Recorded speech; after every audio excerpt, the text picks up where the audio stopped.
Fala pessoal, nessa questão do Enem, ele fala que a gente tem uma praça circular com um chafariz no centro e ao redor dela um passeio. Os círculos que definem a praça e o chafariz são concêntricos, ou seja, eles têm o mesmo centro. Ele vai revestir, né? O passeio vai ter seu piso revestido por ladrilhos, perdão, e sem conseguir calcular os raios, porque tem um chafariz ali no meio, né? Tá cheio de água, o engenheiro vai tentar medir isso de uma outra maneira. Então ele estica uma trena, que está tangente ao chafariz, mediu a distância dos pontos A e B, mediu o tamanho dessa corda, que é tangente ao chafariz. Vamos reforçar esse ponto, ele é bem importante, né? E ele encontra o comprimento de 16 metros para essa corda. Ele quer que você calcule a área do passeio com base nisso. Então, bom, vou chamar de R' o raio do chafariz e de R' o raio da praça. Pode ser?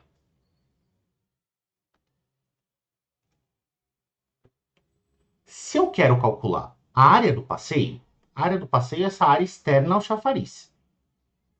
Como é que eu posso calcular essa área? Eu posso fazer a área da praça toda, que é a área do círculo maior, e disso subtrair a área do chafariz, que é a parte que não vai precisar revestir de ladrilhos. Então, vou escrever assim, a área do passeio vai ser a área da praça toda, que é π vezes raio grande ao quadrado, menos a área do chafariz, que é π vezes R' ao quadrado.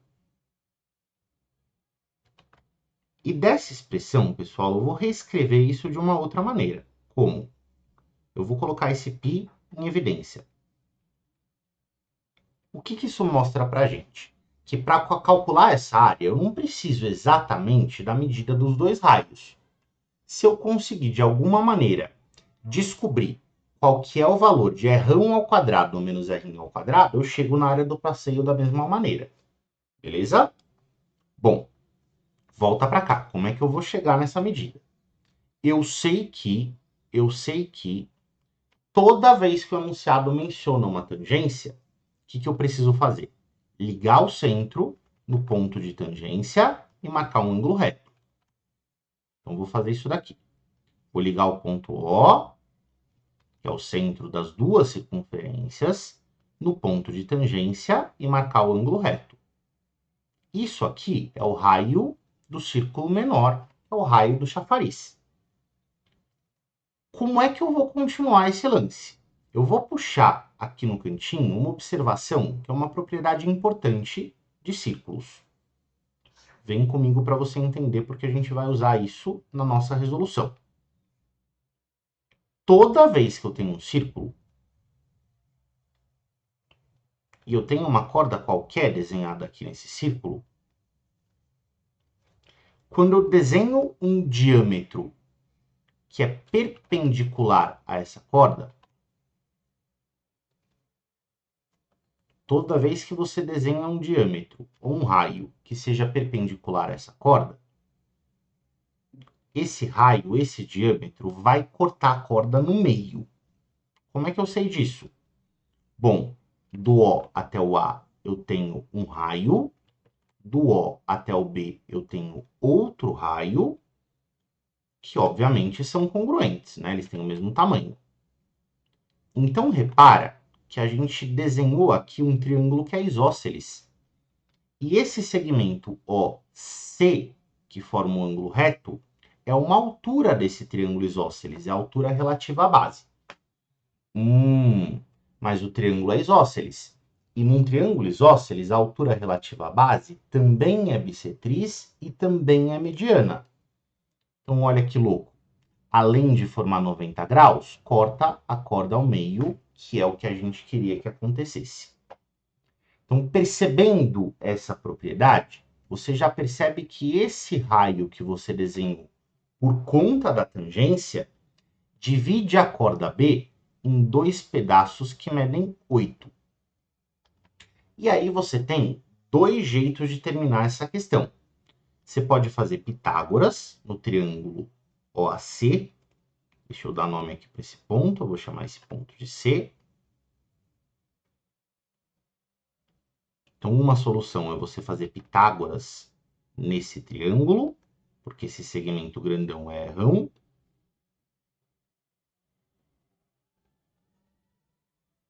Né? Se eu fizer Pitágoras, hipotenusa ao quadrado vai ser cateto ao quadrado mais cateto ao quadrado. Então, eu tiro daqui, se eu trocar o r ao quadrado de lado, eu tiro daqui exatamente o valor que eu precisava para a diferença dos quadrados dos raios. Ou um outro recurso que eu também tenho para resolver, deixa eu puxar aqui uma circunferência nova para a gente poder rabiscar. É usar o teorema das cordas para eu terminar esse exercício. Como que eu posso fazer isso? Em vez de eu prestar atenção nesse raio que a gente desenhou perpendicular à corda B, eu vou prolongar isso até que isso vire um diâmetro. Então, prolonga até o final. Pela figura, você vai descobrir que esse pedaço é o raio pequeno, né? Porque aqui tem uma circunferência menor. E do O até a outra ponta, quero prolongar essa linha, né? Então, do O até a outra ponta, isso tudo é o raio do círculo maior. Então, tudo que está para cima da corda é rão mais errinho. E, pô, se essa distância aqui também é rão, também é o raio grande, o pedaço que sobra para baixo da corda é a diferença dos raios, que é o errão menos a parte que a gente já considerou, que é o errinho. Como a gente mencionou, diâmetro que corta a corda ao meio, divide a corda, diâmetro que é perpendicular à corda, corta a corda ao meio. Então, fica 8 para um lado e 8 para o outro. E se você usar o teorema das cordas aqui,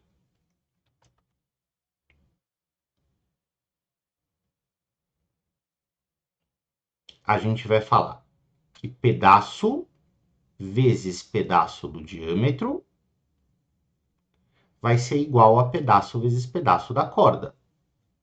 E aí perceba que já apareceu aqui direto o produto notável, que vai chegar na diferença de quadrados dos raios. Ou seja, chega no mesmo resultado que o Pitágoras. Certo? E qualquer um dos dois caminhos que você tenha escolhido seguir, você descobre que isso tudo tem que dar 64 e que, portanto, a área do passeio é 64π metros quadrados, que é o que diz a alternativa D. Beleza?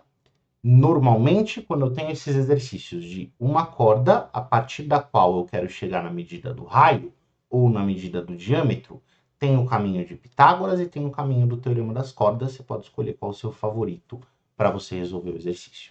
Fechou? Espero que você tenha entendido. Até mais.